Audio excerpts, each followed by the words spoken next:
Parallel resistances और series resistances, ये है क्या?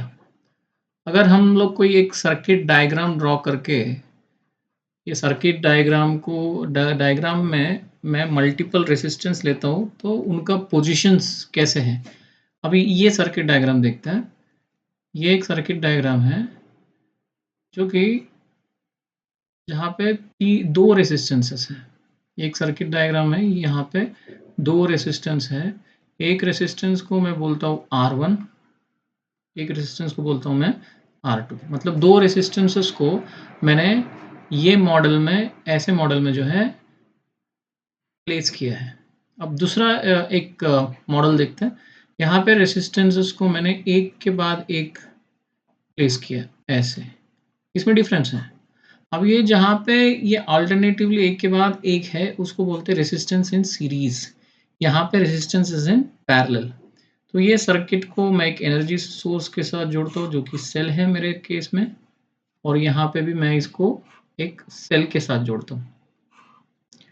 तो हमने देखा था वोल्टेज या पोटेंशियल डिफरेंस जो होता है, वोल्टेज या पोटेंशियल डिफरेंस होता है, या फिर हम लोग बोलेंगे पोटेंशियल होता है। ये पोटेंशियल क्या रहेगा? ये पोटेंशियल पॉइंट पे रहता है, पोटेंशियल पॉइंट पे रहता है। ये पूरे सीरीज में, ये पूरे इसमें मॉडल में दो ही पॉइंट्स हैं।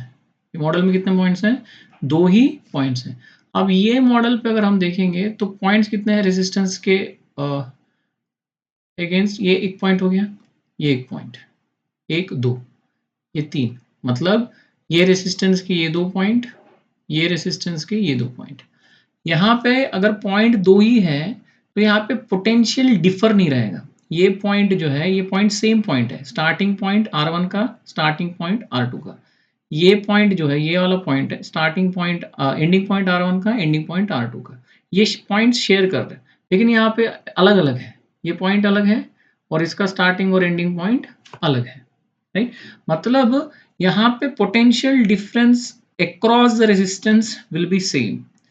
Potential difference across the resistance will be same. Potential difference across resistances will be same. कहाँ पे? Parallel resistance में across resistances will be same. Will be same.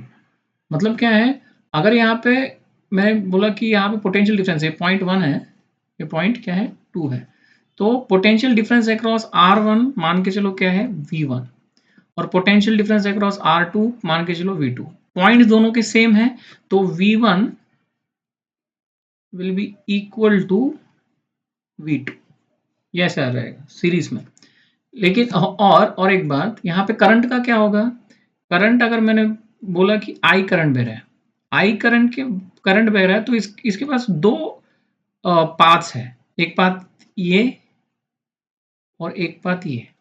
मतलब ये पाथ एक रहेगा जहाँ से ये रेसिस्टेंस R1 से होते हुए 2 पे आके फिर पे ऐसे जाएगा, और एक पाथ ये रहेगा जो कि R2 से होते हुए गुजरेगा, फिर से एक पॉइंट पे आएगा। मतलब ये जो I है दो पार्ट्स में डिवाइड होगा, I1 और यहाँ से जो जा रहा है वो I2। R1 से I1 गुजरेगा, R2 से I2 गुजरेगा, और I1 I2 दोनों दो सेकेंड पॉइंट में मिलके फिर से I बनेंगे। मतलब यहाँ से हमको समझ में आ रहा है जो I है दो में डिवाइड होगा, I1 में और I2 में, और फिर से वो दोनों मिल जाएंगे। मतलब I क्या है? I is equal to I1 plus I2। ये दो बेसिक इक्वेशंस है ये पैरेलल रेसिस्टेंसेस के। अब ये सीरीज रेसिस्टेंस में अगर आते हैं हम लोग, तो करंट जो बह रहा है उसका कोई पाथ नहीं है, सेम करंट बहेगा, सेम करंट पूरे सीरीज में बहेगा, सेम करंट आई। R1 से भी सेम करंट, R2 से भी सेम करंट, लेकिन वोल्टेज जो है वो V1 और V2 है, ये डिफरेंट है। V1 is not equal to V2, V1 is not equal to V2, but total potential difference जो है, टोटल पोटेंशियल डिफरेंस कितना है? V है, टोटल पोटेंशियल डिफरेंस V है। V will be equal to what? V will be equal to V1 plus V2. V will be equal to V1 plus V2 and I will be same. I will be equal to I1 equal to I2. ये हो गया तुम्हारा parallel resistance और series resistance के basic equations, मतलब Ohm's law लगा के आगे और इसके फॉर्मूलेस मॉडल करने हैं लेकिन अभी के लिए हम लोग सिर्फ यहीं पे छोड़ देते हैं, ये बेसिक इक्वेशंस पे ही छोड़ देते हैं। लास्ट में अगर बोला जाए, कंक्लूड किया जाए, तो पैरेलल रेजिस्टेंसेस में voltage across the resistance will be same and current will be divided across the resistances. Series में current will be same throughout the circuit but voltage will be divided between the resistances.